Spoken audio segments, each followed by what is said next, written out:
يا مساء الأنوار على كل متابعي قناة راديو فوت. اليوم حلقتنا استثنائية جدا لأننا سنتحدث عن موهبة جزائرية لم تعد مجرد مشروع نجم، بل أصبحت واقعا يفرض نفسه بين كبار اللعبة في العالم. إبراهيم مازا يكتب التاريخ في ملاعب ألمانيا وأوروبا، وفي المقابل أخبار هامة قادمة من قلعة الراقي في السعودية تخص قائد الخضري رياض محرز. ابقوا معنا لمعرفة التفاصيل. البداية من منصة ديتا فوتبول العالمية، والتي فجرت مفاجأة من العيار الثقيل بتواجد الدولي الجزائري الصاعد إبراهيم مازا ضمن قائمة أفضل لاعبي خط الوسط في العالم لسنة 2026.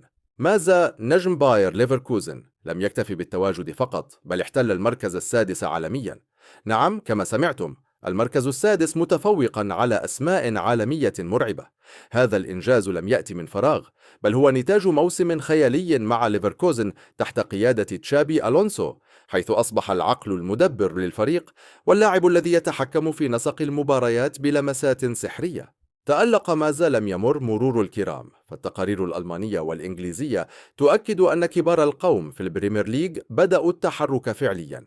مانشستر سيتي وأرسنال يراقبان الجوهرة الجزائرية باهتمام كبير. هل نرى إبراهيم مازا بقميص السيتي قريبا الأيام القادمة؟ ستكشف لنا الكثير. ننتقل الآن إلى الدوري السعودي، وتحديدا لنادي الأهلي. وسط أخبار عن رحيل أسماء ثقيلة، كشفت تقارير سعودية أن الإدارة تتجه للاستغناء عن الثنائي البرازيلي إيزو مايو وماتيو دامس، بناء على رغبة المدرب ماتياس يايسله لإعادة هيكلة الفريق. لكن الخبر الأهم للجماهير الجزائرية ولعشاق الراقي هو أن يايسله تمسك ببقاء النجم رياض محرز.